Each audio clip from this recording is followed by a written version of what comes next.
back, Suburbans. Today we have a very, very special guest. Like all weeks we have special guests, but this week is a very, very special guest. Justin, I'm always doing this to you. No, you always forget me. I just go with it. Man. I just go with it now at this point. My bad, man. My co-host, Justin Renfro's in the house like always. How you doing, Justin? I'm good. Another good week. This episode will come to y'all in the middle of shutdown. We doing it the day before the shutdown. Before. So boom, we legally in here. Don't come get us, Governor Wolf. Yeah, that's it. And the reason why I forgot about Justin is because we have a great guest in the studio today, Miss Megan Fulmer. How you doing? I'm good. How are you? I'm doing great. It's a pleasure to have you in the gym. We've been needing some females to come through and sit on the couch and share their stories with us. So it's a pleasure to have you.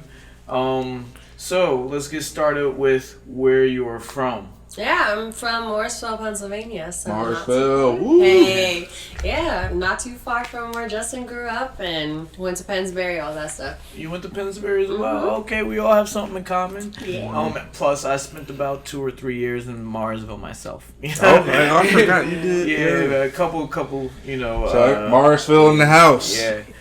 Cool. So, you went to Pennsbury, but you have a very, very vast educational thing going on, and mostly through the arts. I read somewhere that you started dancing at the age of 2. Yeah. How does that happen? So, as my mom likes to tell it, I used to be pretty shy when it came to being around other people, but in the house I was always dancing, singing, all the Disney movies, all that stuff. So my mom put me in a few like Christmas pageants when I was a kid, and then she tried putting me in dance classes at the Dance Academy to start out with, and I didn't like not being with her, so then she tried again the next year when I was 3. And I went to Tony Short's dance studio for a hot second until I wanted to study more ballet training. I went to the American Repertory Ballet in Princeton for a while.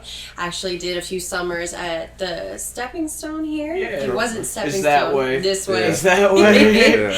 I went to Connect Dance Academy, and then I ended at Body Language in Ewing. Right, cool. As far as high school goes. Alright, so I getting in ballet, you did all that, but I really wanted to get in, what's your favorite stage of everything you did? So then we could dive into that stage. So what's the favorite New York, traveling, being around here? What's your favorite? I mean, I want to say the last 4 years have really molded me into who I am now. It started with touring. Oh, my first tour I did while I was still in college. I toured with Shrek the Musical. I was the only female swing, so I was in charge of learning 34 roles in 9 days. Ooh. We opened in Tecton, Alaska, went to a bunch of places, and then I toured with Todrick Hall. He created a show called Straight Outta Oz. Okay. So I was on the first tour of that, and while I was in rehearsals for that in LA, I found out that I booked the first national tour of The Bodyguard the Musical, which was first national is in the U.S. It started out in the West End. They wanted to take it to Broadway, it never happened, but Deborah Cox starred in that, and Judson Mills from Walker, Texas Ranger. And then I wound up getting injured there before the last week of the tour. I toured with the show for about 1.5 years, and so I decided... Is that the shoulder, ankle, all right side of the body, pretty much. Now, was that from just night after night of having to perform? Yeah, and halfway through the tour, I took over as dance captain. So I was in charge of putting everybody into the show. We wound up losing our entire male ensemble. We lost half the female ensemble. So I would rehearse all day and then have to do my track at night. And I had one of the hardest female tracks. Right. So, 8 shows a week, 1.5 years of that. And traveling on top of that. Sometimes we would be a week in one city, Monday's our day off, and then we're flying to the next place. So there's really no break. So I got my break afterwards when I got injured. And so I decided to focus more on TV film and had gotten my first spot supporting guest star on Law & Order SVU. Okay. Yeah, talk about that Law and Order experience. That was crazy. So, this is nuts, but a cousin of mine who was an amazing salsa player, he did everything. We were supposed to gig for the first time this one day, and a couple days before he wound up having a heart attack. Okay. 40 years old, died. At his funeral is when I got the email for this role. Yeah, so you kind of knew you had to do that. I was like, oh shit, it was wild because you go from feeling your lowest to your highest in about 2 seconds.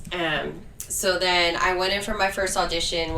It was for the Jonathan Strauss casting team, and I did 3 scenes. I got a call. I actually, that night after my audition, got on a train and I did a master class at Pennsbury. Okay. And then an hour after I left there, I got the call that I got a call back and that I would be performing or doing the scenes for the producers and the director. And I didn't know that Mariska Hargitay was directing that episode. Okay. So I had to go in and they were like, "Your director, Mariska Hargitay." And I was like, because every time you're home from school or anyone that watches SVU, Mariska is SVU. So I was like, this is crazy. It's Olivia Benson in the flesh. Right. But so you saw everybody. So I saw everybody, and so I go and I do all 3 scenes, and then she was like, "Are you a dancer?" And I was like, "Yeah." She goes, "I could tell." I was like, "Is that a good thing or a bad thing?" Because they have there's a stigma against dancers trying to go into acting. You know what I mean? Especially when it comes to the crossover between musical theater and TV film. But it's been done. It's been done so much, but it takes a while for people to be convinced that you're not going to be too corny or too animated or too fake coming from musical theater into television. Right. So, I'd taken a lot of time I got into 2 acting studios in New York after I was touring, and I put a lot of focus into working just on camera acting. So when Mariska said all that, it was really nice, and the next day I found out that I got the role. So then I had a fitting that week and everything. It was very fast. Sure, let everybody know on the cameras what episode, what season, yeah, I was gonna ask you, was it a recurring role? It was a 1 episode. Okay. It was season 21, so it was last year. It aired January 16th last year. It's season 21, episode 11, called She Paints with Vengeance. Okay. She Paints with Vengeance, yeah, that's what it was. And I played Ariana Lopez. Right. So, do you find the process of being a dancer different than acting? Or do you, For sure. Yeah.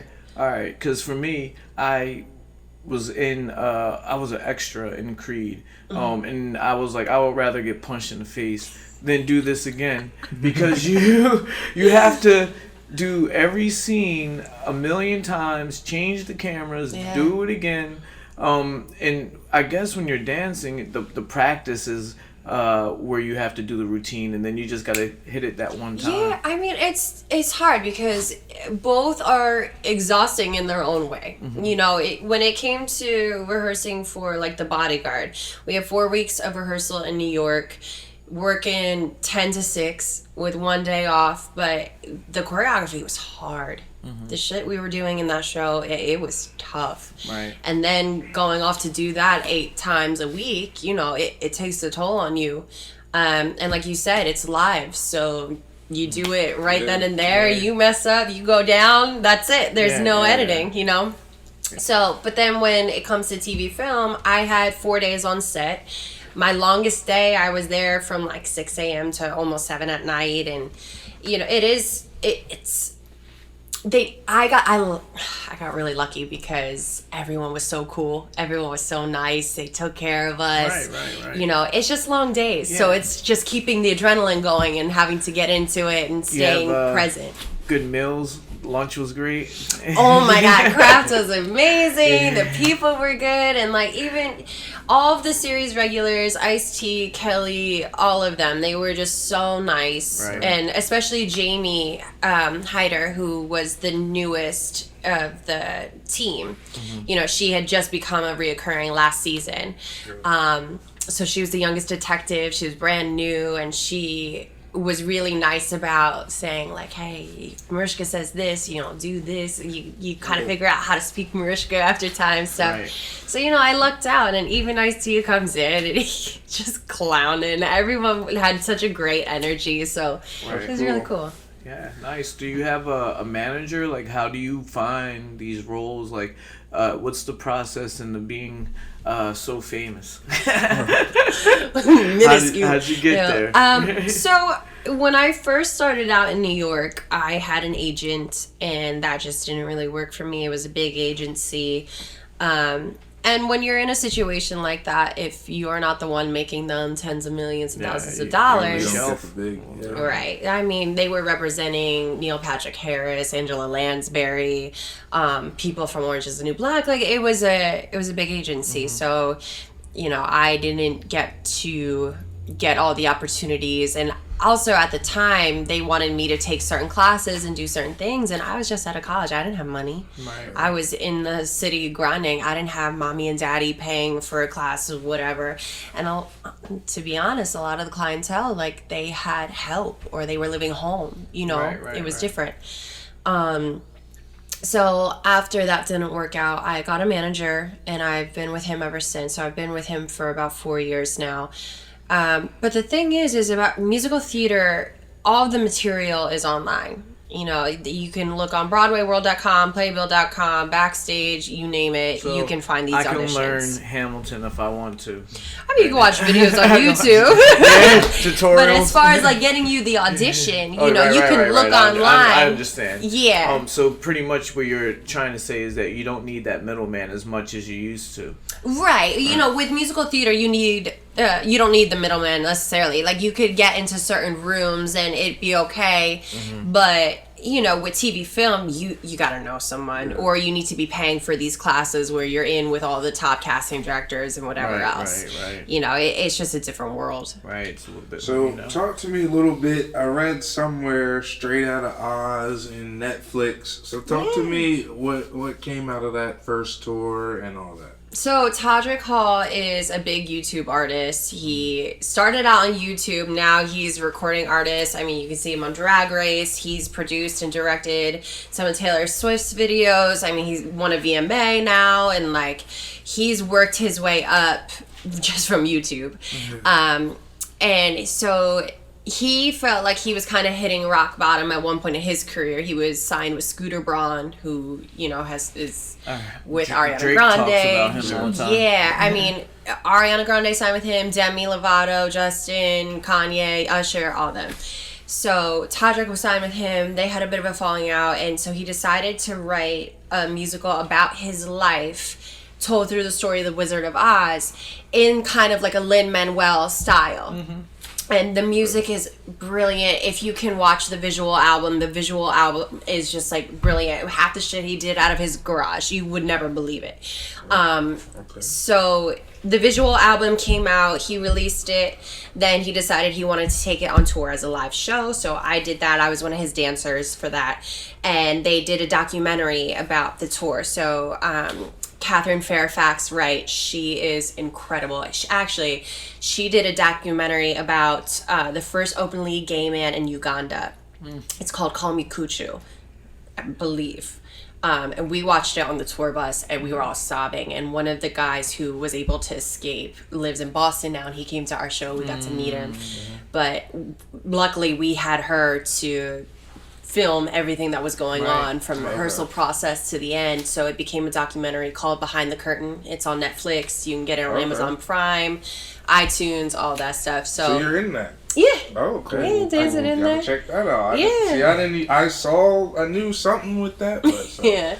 Got you here, got that figured out. I'm gonna have to check that out. Yeah, it was a beautiful experience, and you know, he also was so brilliant in touching on certain things that were so relevant. Like, you know, we were having a lot of shootings at the time. We had just had the Orlando Pulse shooting. You know, we had a bunch of shootings happen that time. He also had a friend, because he's from Dallas area originally. She was a black female cop, and she was shot, and you know, he wrote a whole song called Water Guns, talking about police brutality and all of these shootings and how to move past it. And then they had the guy in Dallas, that was where they had the retired Army guy that actually started taking out the cops. Mm-hmm. Yeah. So, you know, he has this beautiful way of taking so much tumultuous, toxic energy and creating something that truly brings people together. Like, I'll never forget when we were in Dallas, we were performing at a theater that was like 2,000 people. Every single person stood up holding hands. If they didn't know the words, it was fine. They were mouthing what they knew, and everyone was just looking at each other in solidarity. Right. And I was crying on stage. I couldn't help it. And to this day, that's one of the most beautiful moments of my entire life to see. Right. You know? So you're bumping shoulders with all these people in Hollywood, New York, you know, Miami, whatever. Do you have like you know, someone that you look up to, someone that inspires you? Doesn't have to be famous, you know, somebody that like is just part of, you know, helping you with your growth. I mean, there's so many. I've been very fortunate to work with a lot of great people on my journey to where I am. And, you know, even working with people like Mariska and Deborah Cox and even a woman named Rochelle Rack, you know, I'd done some private lessons and had assisted her with some master classes and stuff. And these women, they're the epitome of fighting to do it all. You know, even the way, I mean, Mariska took a second to step aside and be on the phone with her kids because one of them didn't want to go to gymnastics practice. And she was like, I'm not going to pay for it. If you're not going to go, I'm not paying for it. But as I'm paying for it, you're going to go. I'm not raising any brats. Right. And to hear the highest paid woman on television, she makes like $500,000 an episode. Yeah. Every 2 episodes, she's making $1 million. Right. And my episode alone, she was producer, director, and star. Right. To see someone like that still have a family and everything else, like, she's paving She's the still way. real, you know? Yeah. And even with Deborah, I mean, she's doing 6 out of the 8 shows a week because, you know, it's singing Whitney Houston 8 times. So, you know, she would have understudies or standbys go on for her twice a week. But she would do the Sunday matinee. She would take the next flight out back home to Miami, be with her kids for her day off, and fly to the next city. Talking about the Whitney Houston thing. Mm-hmm. Now, who wrote that song, I Will Always Love You? Do you know? Was it Dolly Parton or was it David Foster? Which one? I believe it was Dolly Parton. Okay. I think David Foster had something to do with the movie. He might have, like yeah. That. All right, that was just a question I was hoping that you can answer because I don't know. Is one of the two? I believe it was Dolly Parton, but I could be wrong. I know that she originated it. I think she did write it. I think I seen somewhere where like she heard Whitney's version and she like went crazy. Right. So, like, Tim got to rub shoulders with all these people. So, like, what's next? What's happening now? Well, you know, it's COVID, so I like to say we're in the hustle 19 right now. Besides being on a Young Black Suburban podcast, yeah! This is like the highlight. This is the highlight right here. No, I mean, I've gotten a few self-tape requests. I recently had a self-tape request for Chicago Fire, but then that shut down because someone tested positive. Right. And I had gotten another request for FBI, and actually before the shutdown, I had a final callback for FBI. And this is all Dick Wolf's shows. It's the same casting as Law and Order. So for me to know that throughout all of this, I'm still being considered for guest star spots and whatever, I mean, it's a blessing. As far as theater goes, I mean, shut down. Yeah. So I actually talked to Todrick a couple days ago. He said that he might need me next year to dance if everything comes back and running. So I don't know. I mean, right now I'm trying to just survive. You know, I had to leave New York because I'm not in a place financially where I can still try to survive out there. And that's part of being a starving artist a little bit, you know? You know, chasing the dream. If you don't work, you don't eat. And exactly. During COVID, it's really hard to work. Right. Jeffrey Owens, I think about him a lot during this time because, you know, he went from being a star on The Cosby Show to working at Trader Joe's. And he was like, I have no shame in it. And why should we have shame? Right now, I'm working at Starbucks because I need health benefits. They have great health benefits. So I'm doing that. I'm teaching online. I'm teaching at my old dance studio. I'm teaching for certain conventions. You know, I'm doing what I can through injuries, through COVID, everything else. Luckily, she has a lot of talents. Yeah. And I read somewhere that you were a puppeteer. I had to do puppeteer work on Shrek. Yeah. So you learned how to hold puppets, or how did that work? We learned everything. I mean, we learned everything from maneuvering smaller puppets, certain mechanical things, to working the entire dragon. You remember the dragon from the movie? It was a giant puppet. It was different on Broadway. By the time we went on the tour, we did the UK version of the show. So we had a dragon that was maneuvered by 4 different people. So you had one guy at the front that was working the mouth and the eyes. The eyes lit up, they blinked, all of that stuff. They had to blink on certain counts and all that stuff. Then you had a middleman who would work the wings so that she could fly, do whatever. You had another person in the back that just held more of the body weight. And then you would have me sometimes on the tail. And again, if it had to sit, it's knowing where to crouch down, knowing different things to do, and we had different songs with different puppets that we needed to use. And then even Gingy, the gingerbread man, he was a puppet. So if there was a chance that I ever had to go on for the person that played Gingy, I had to know how to maneuver all the mechanics of that puppet and stuff too. Cool, man. That's that. I never would even thought that was how it went down. So I see, I've been looking at some things. I see you did a lot of local work, performed in some theaters. What would you say biggest theater and proudest or best moment in the theater so far?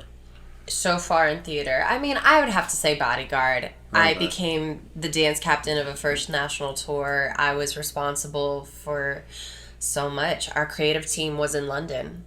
So when it came to running auditions and stuff, I mean, they flew me back and forth so that I could run auditions in Vegas, in New York. I was in charge of putting everybody in the show. I was in charge of maintaining the show. I was swung out of the show about once a week so that I could take notes and make sure everyone's on their mark, on the count, whatever it is. I was in charge of the safety of others because we did some crazy lifts and tricks. So, you know, if the guys weren't doing it right. So you were like top to bottom person. Yeah, exactly. And like, you know, even if guys weren't doing some of the lifts right, you saw me with the smallest girl hiking her up, showing them how to do these lifts. It was it was crazy stuff. So what's your biggest thing locally you think you've got? Locally? Well, when we say local, we mean this Morrisville area. Okay. We're here. Because, I mean, the regional theater I worked at in Pennsylvania, I worked at in Lancaster. It's called the Fulton Theater. Okay. That was an equity theater. It's pretty reputable in the theater community, so that was cool for me. And I did a show called The Full Monty there, and I got to be in this show with a bunch of Broadway vets that I looked up to. So that was a cool experience for me. And as far as like Morrisville goes, when I remember I guess it was after my senior year of high school, I was about to be a freshman in college. I did one of the children's theater shows at Bucks County Playhouse. Okay. And I was the lead in that. It was like the enchantment of Beauty and the Beast. It wasn't Beauty and the Beast, but I played Belle in that. And then, I guess, I don't know. I think that might have been it. And then we did like the Drama Fest. We would do the competitions where you got to take one act to Bucks County Playhouse and stuff. And I won some awards there and stuff too. Cool. Yeah. And so keeping it local and our show being called The Young Black Suburban, how was it, growing up for you being a young brown female? I don't want to know because I don't want to... Yeah, tell us all your nationality. Real quick, because you came in to the gym the other day and I was like, I didn't even recognize you because before I felt like your tone was a little bit darker.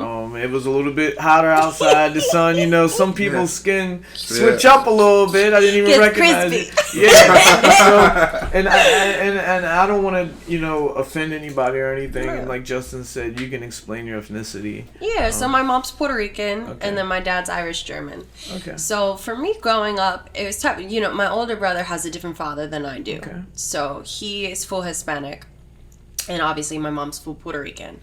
So growing up, I had a little bit of it. Mm-hmm. I definitely wasn't as ostracized or discriminated against as my mom and my older brother were. So I saw that happening around me. Right. I mean, when I was a baby, my mom was taking me to the grocery store, and this woman comes up to her and she's like, "Oh my God, what a cute little baby. Are you the nanny?"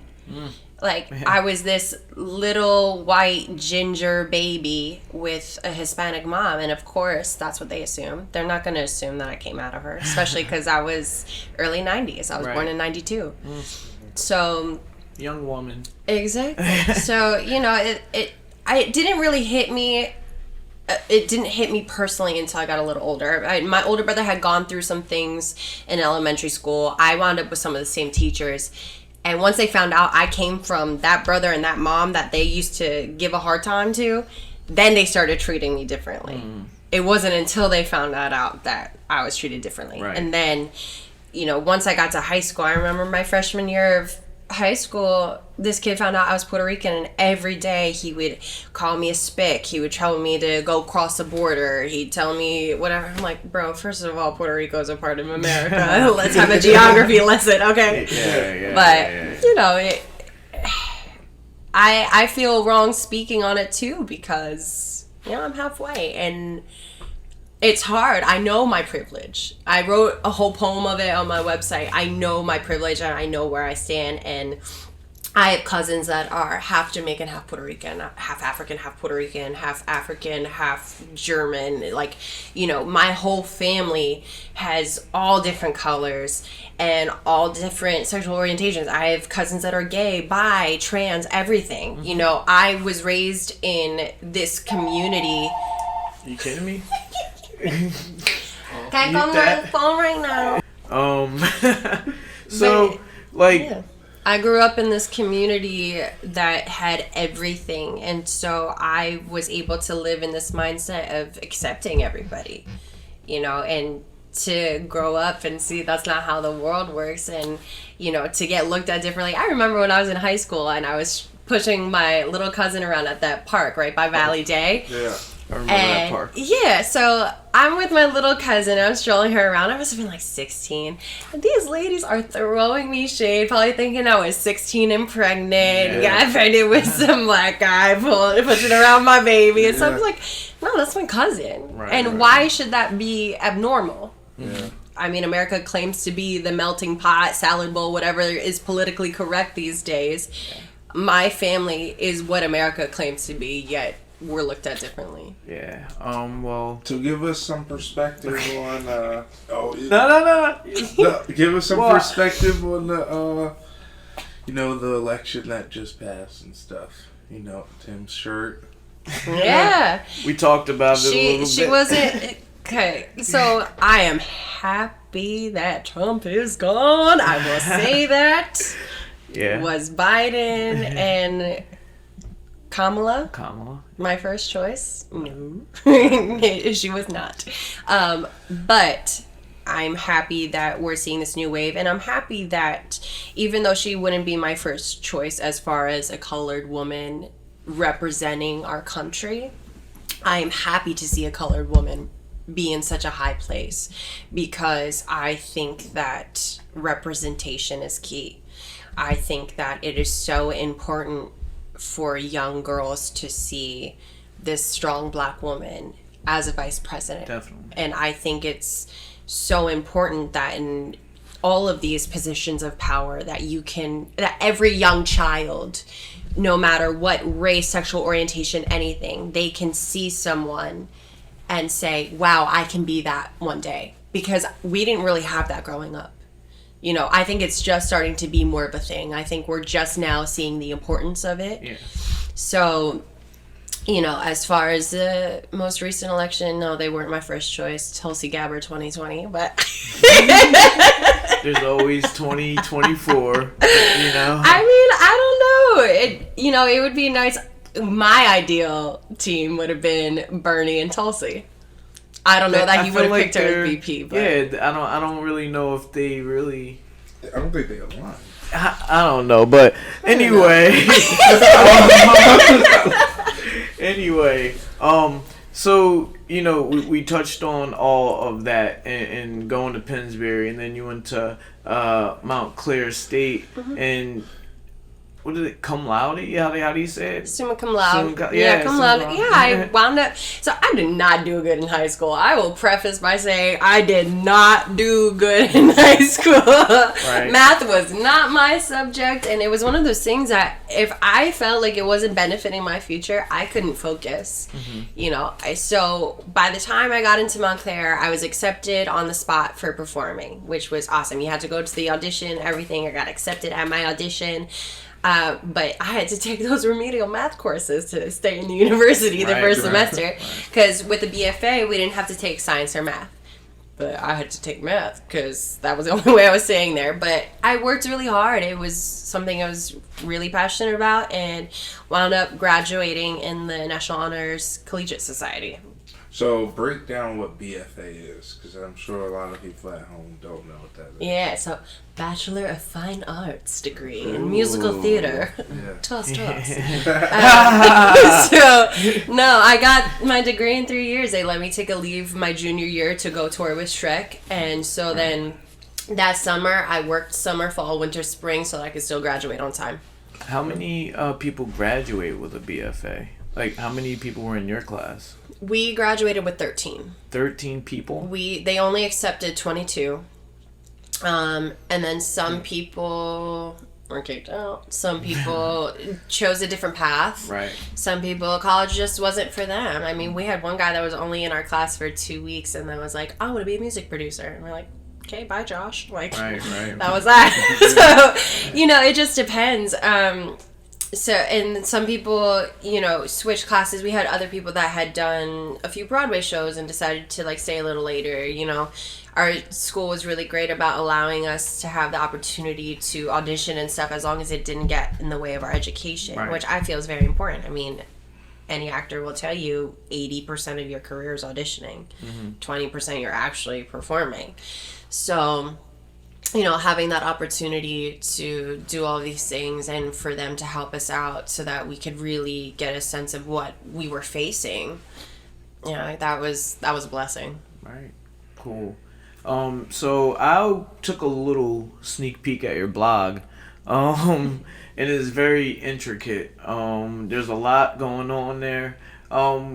How did you get into blogging and actually, to me, it's like you're sharing your thoughts and stuff like that. What got you into doing it to that extent?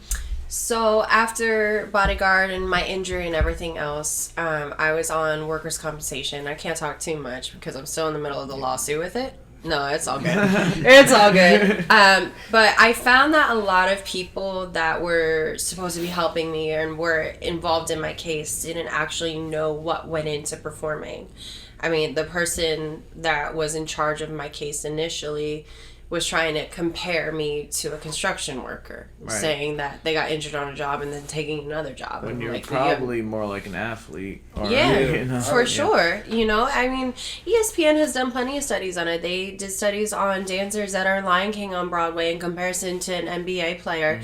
They do triple the work from what that NBA player does on the court and get paid. I was going to bring that up later, but breakdancing just got considered an Olympic sport. It honestly is. No, it truly is. I mean, I've done some breakdancing stuff and whatever, but that is tough. You have to have the core strength of it. Well, it was pretty much already in gymnastics, They were already doing that with their floor routines and Most stuff. of my friends that were gymnasts went into breakdancing or they have the crossover there. So, it makes sense. Yeah.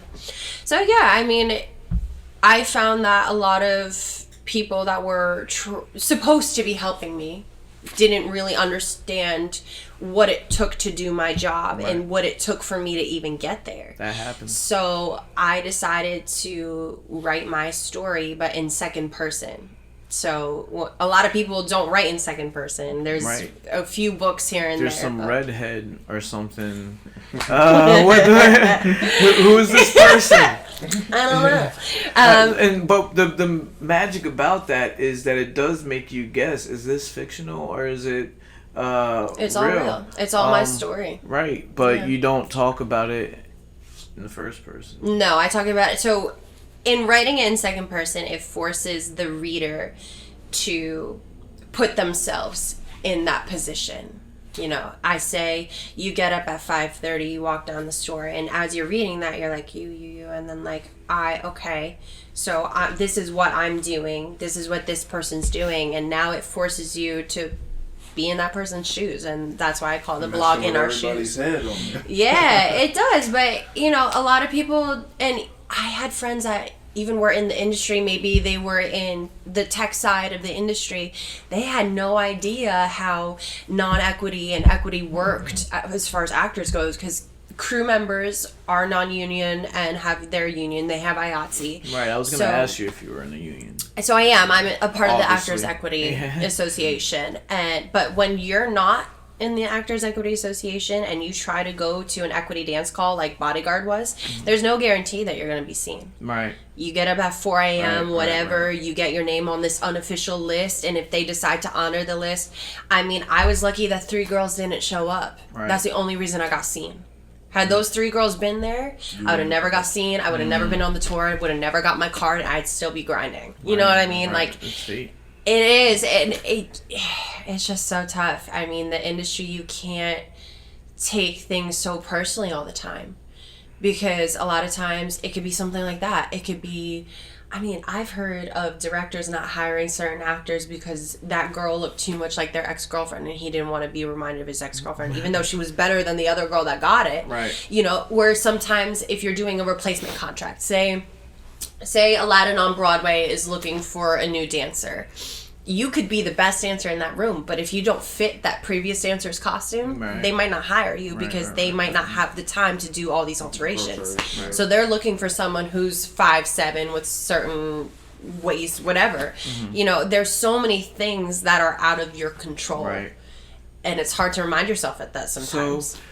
So, with that, don't you think that it would be a great approach if a lot of actors and actresses took that into their own hands and just started putting out their own content and doing their own shows? One of my favorite shows is Schitt's Creek. I don't know. I love Schitt's Creek so much. And I can't. It's Dan Levy, and his father and Eugene Levy, a Catherine couple, O'Hara. A couple of other family members work on the show. All of them do. It's Eugene, Sarah, and Dan. Dan created it. Everyone except for their mom. Right, and it's like they put the show together themselves, and they didn't really need anyone. I think we should get the Megan Fulmer shirt out there, and it's the same thing that we're doing with the podcast. You know, I started writing a pilot when quarantine started. You know, it's something I've always loved writing. It's something I'm passionate about. But you know, I think people were hesitant before, just because they were too busy to be honest. I feel I've had so many friends that have wanted to create and do so much, but they weren't in a place financially where they can be taking off of their restaurant job to sit there for hours and write, you know. But then I had other friends that they had gotten a few commercials and TV gigs, and now they have these residuals coming in, and they're like, oh, I could take some time off and focus on what I want to do, you know. It's hard. It's hard to find that balance. Yeah, I mean, I think we see a lot more of it because of COVID. I think that's a blessing in disguise that came out of all this situation, but you know, down the line, when you look at your blog, you talk a lot about positivity, being positive, and what I took from that is that that's something that you actively try to make a part of your life. What do you do to keep yourself centered outside of your job and trying to hustle and bustle? What is your meditation? I have to say, first of all, therapy is a beautiful thing. I am not opposed to therapy. I started therapy again. I had gone to therapy like my second year of living in New York. You know, it's all about the people you surround yourself with. It's taking time to yourself, knowing when you need to say no. I think when you're first starting out as an artist, an athlete, or whatever, it's hard to turn down opportunities. You have this mentality where it's like, you gotta say yes to everything. Yeah. But then you get to a point where you gotta learn how to say no. Yeah. To protect your spirit, to protect your body, everything. Those boundaries are important. Boundaries are key. I Yeah. think boundaries, I think you're finding the right music to listen to. And also, you know, there was a study that said you are the 5 people you follow on social media. And you are the 5 closest people that you have in your life, and one of those is social media. So think about the 4 people you spend the most time with, and then think about your social media and what you're following. And that's what consumes you. Yeah. You know, there's times where I found I was following way too many negative pages or, you know, whatever else. You gotta filter. You gotta filter some of that out. But I think the biggest thing is knowing what you need to do to take care of yourself and being able to set boundaries in order to protect yourself. Right. You That's know. important with everything that you do in your life. Mm-hmm. We are getting close. I'm sad that we're getting close because you have so much that you want to say. I mean that you have said, and that we probably have more to contribute. We're gonna have to have you back. Yeah, I'd love that. Definitely. Do you have anything that you would like to contribute to, you know, what we've been talking about? Well, I mean, on that last note, and for young performers or anybody that's just trying to make it, I had this mentor that the first time I ever met him was in Bristol, in this little area, because I was doing the summer camp. And he looked at all of us and said, "You're all soup.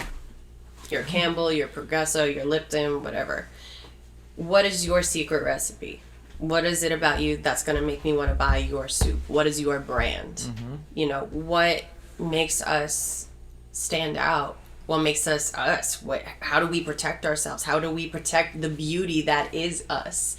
And, you know, you take that to every audition. You take that to every job. You take that when you go home at night. You know, it's just finding what makes you you and protecting it and nurturing it and evolving with that. You know, so I think that's something I tell all of my students, and I always give credit. Jeffrey Doig Marks, he was the one that said it, and you know, as cheesy as it could sound or whatever, I think it's just such an important lesson to take with you. All right. One question I didn't ask before we. I did read that you did impressions too. Who do you want? Who do you have? Let's get it. Oh my God. 3. We got time for 3? Okay. All right, let's Oh go. my God, Pina. Or you could translate that to the nanny, like, oh my God, Mr. Chef. That's a good one. That's a good one. And then I do my Tony Braxton. No, I can't stop thinking about all the love that you gave to me. Oh, wait, what is it? Oh, shit. How'd it go? Oh, I can't stop thinking about how could you love me then leave. No, I can't get you out of my mind. God knows how hard I've tried. Good job. All right, so why don't you tell the people where they can find Miss Megan Fulmer? Okay, y'all ready? Got a pen? No, I'm just kidding. Okay, it's Meg_Fulms. So it's MEG_FULMS on the Instagrams. It's Megan_Elise_Fulmer on Twitter. Don't use it that much though, to be honest. And then MeganEliseFulmer.com. And we'll have all that on the show. Yeah. We'll send it to all that stuff. All right. Thank you guys for having me. Thanks for coming. Thanks for coming. This is the on. Young Great Black story. Suburbans.